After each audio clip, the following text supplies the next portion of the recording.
Hey guys, welcome to another session of Epic 7. I'm not gonna name this as an RBTL, since it's more like an afterthought.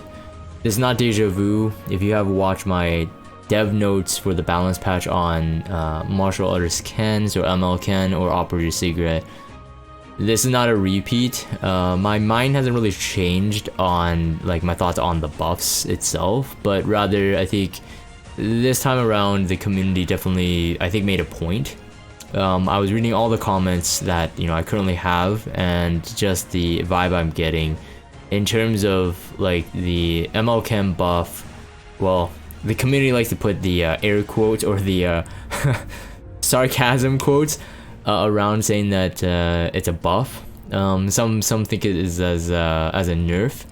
And considering everything they said, I usually don't make a reactionary video to what the community says, whether it be negative or not, because the thing is, like, negative comments will come no matter what. Like, there's always going to be a side that takes like the negative approach. This one, I definitely have to say that it does bother me after reading it, and even when I was making my original video, I was really focused on like what was added to the hero, and so I didn't really think about the holistic things and all the stuff that I guess would be considered a nerf for some players. So first things first is that ML Ken's buff really is mainly the 30% effect resist. Now, like, when I compared it in my original videos on the patch note, I was saying that A Robbie, got 30% crit rate, and A Robbie's 30% crit rate was huge for her because she needed a lot of stats to really be good. But then she had a more usable revive, where that the target is revived and then it gets 100% CR boost, or at least puts to the front of the line, and it has a skill null whoever she revives. So like her buff at the time with the meta that we faced was like much more viable because it was like a stat that she needed anyway. Now the effect resistance added on here, a lot of the points that I saw was that, like, even I made that comment. I made this comment in my original video, is that I was going to go for a resist ML Ken anyway. This would just make it easier, but if I had triple S, the job would be a lot easier. And that remains to be the case. A lot of people are saying that, yeah, it basically forces you to have to be a resist ML Ken, and if you don't play the resist ML Ken, the 30% resist is a waste. Technically, it's a waste. I mean, you can say that, well, it helps with a bit of the immunity RNG, but it technically is a waste. And the combat readiness, when the combat mature is available, so when the S3 is available, increase the combat readiness by cast by 25% every time he uses Dragon Flame. This one, I was saying that the way I use ML Ken, I could definitely see it used. And like I said, in my ML Ken video, in my original video on this dev note thing, I was saying that, like, I would use him as a last pick counter cleave, to counter like RB, Opsig. Mine would be on lifesteal set, immunity, and effect resist, right? And it just if you're facing players that are min-maxing their rules, unless they're going for an effectiveness Operator Sigret, they shouldn't really strip, and RB should not blind. And in that case, it would be very, very good to have ML Ken in that, and that's what I was saying. Like, you can get the combat readiness and you can get the attack buff early, and then so you can return more damage with your Sigret Scythe proc or your lifesteal set. So originally this was like, it's really good for me, but like even I said in my build, if I had triple SML Ken, that would make it more viable. But with all the stuff that, the community said, like it might mess up the way they had originally used ML Ken, which was like to stay still and to keep the immunity buff on as long as possible. Now, I personally don't think that him being super slow in any RTA meta, I'm talking about World Arena specifically, maybe in like a Guild War, it would be more beneficial to have him like super slow and keep his immunity on. But I mean, you still got your Spectenies, your Landies.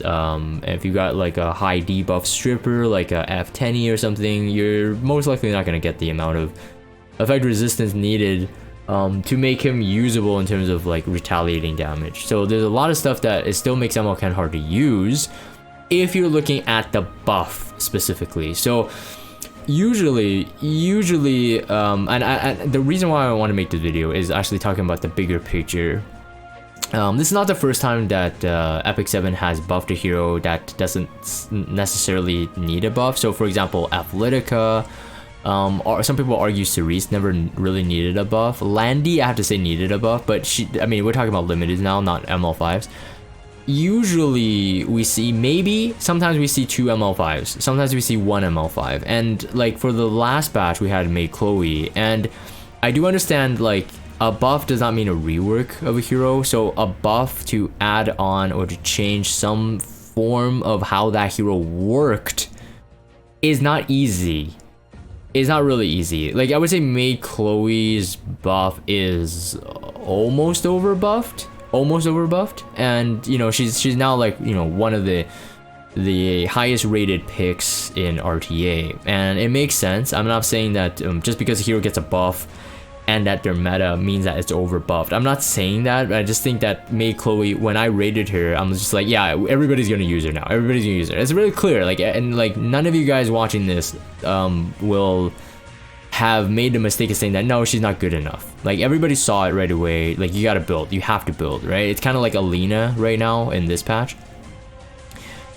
ML can operate a Sigret. I think the issue is that ML can overall, like even this, like getting the 80% crit and always critting, sorry, 80% death break and then always critting.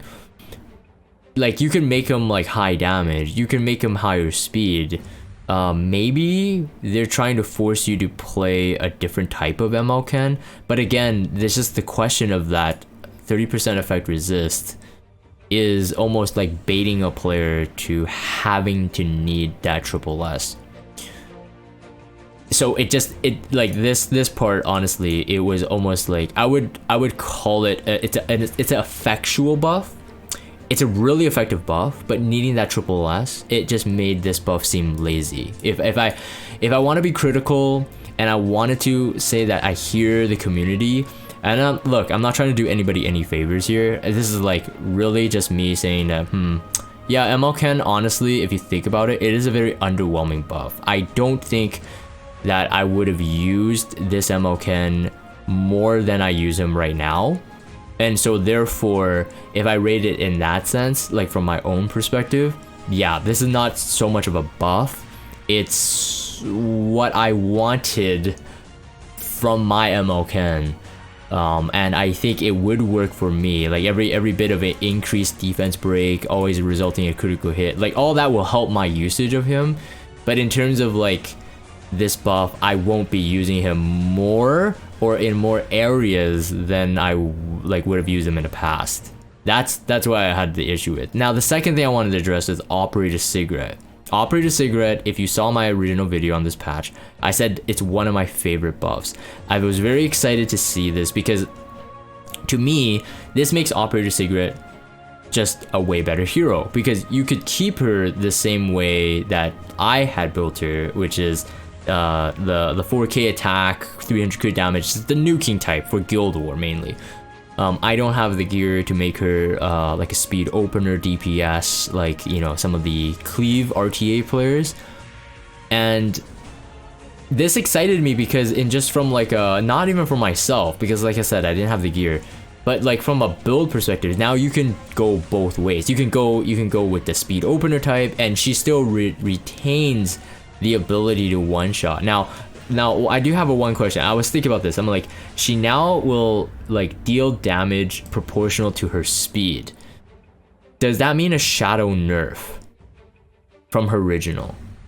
Because if it doesn't, it's actually more overpowered. It took me some time to really consider this. They didn't say that. I don't think so, at least. Oh, let me read this. Just double check. Improve to specialize in dealing enemies who are protected by a barrier, and a no effect resistance of enemies who are protected by a barrier will be added to obliterate, which will strengthen her ability to subdue an enemy who has been granted a barrier. The damage with annihilation barrier will increase proportion to her speed. The higher the speed she has, the more powerful she will be in battle. So, okay, so usually speed scaling isn't like, oh, hit a certain speed and then you start getting speed scaling damage. Any speed, you will get speed scaling damage. So I do not believe that her original attack mods will be untouched. Okay, so if her original attack mods are lowered to compensate for the speed, then yes, then maybe she actually loses some value in terms of like Oxlot's push into a single target nuke type thing. But because it's 100% defense pen if they have a barrier, so I don't think it would really hurt her damage too much. But that did come to mind. But I think the issue really, and I heard a lot of the comments on this, and I have to say that I kind of agree, because the Operator Sigret buff, she didn't really need it. People who have the gear, like the check that she required was honestly a gear check. If you had the speed DPS opening type gear for Operator Sigret, you could run it. This just benefits us more, so that's very good for those players who could do it. That's very, very good. But like, it still wasn't needed, because the players would be able to run that Operator Sigret anyway, and to a successful degree, to a point where some people do ban her in terms of like, if they're facing a cleave, they ban her in situations like that's how strong she is. So like, the buff was not needed for sure. Some people are saying that, you know, she got buffed because she's making her way for Straze. And by the way, if you guys are watching my YouTube videos as a whole, and I made a Straze initial thoughts video, I didn't have the damage calculator to play around with, so a lot of speculation there. My speculations with the damage calculator now updated, so if you haven't checked it out, check out Maffy's damage calculator. Straze is in now. My original like theory craft and like cracking, like you know, crunching the numbers, it doesn't work out. It doesn't work out. Just long story short, it doesn't work out. If you want to, you know, talk to me about Straze and I'm wrong about it, you know, maybe not in this video, but in terms of Straze, does look more to be a cleavers type of hero now, with the damage calc out. And Operator Sigret seems to be a very, very, very, very solid opener for him. So if they're paired together and people use Knight Soul Weaver like to, like, you know, bulk draft to counter cleave, they're pretty much dead. With Operator Sigret and Straze. So some people were saying that, you know, it's like, oh, they're buffing Operator Sigret for Straze, and you know what? Let's not go down that avenue in terms of like, oh, that's like evil. It's not evil, all right? It's not evil.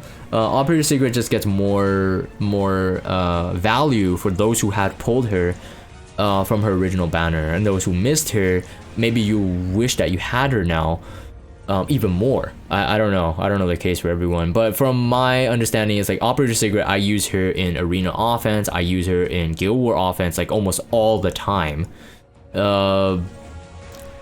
Because FCC's everywhere, or Last Rider Crowds, and then now she's just more viable. So in RTA for the people who have the speed open type. Oh, actually, you know what? There was a stream. I don't remember if it was it Light. I don't know. There was a streamer that had 2 Operator Sigrets. One as like a slower nuker, not like a 150 speed slow nuke, like 200 speed, like just like a DPS, maybe 220 or something, and then one as an opener. So for those players who have 2 Operator Sigrets, I mean, she might actually be the next ML5 that you might want to keep 2 copies of, kind of like RB. Because again, the flexibility of this. But the overarching thing is that ML can, I will rate this to be an underwhelming buff for an ML5. Because I don't feel that it changes the placement.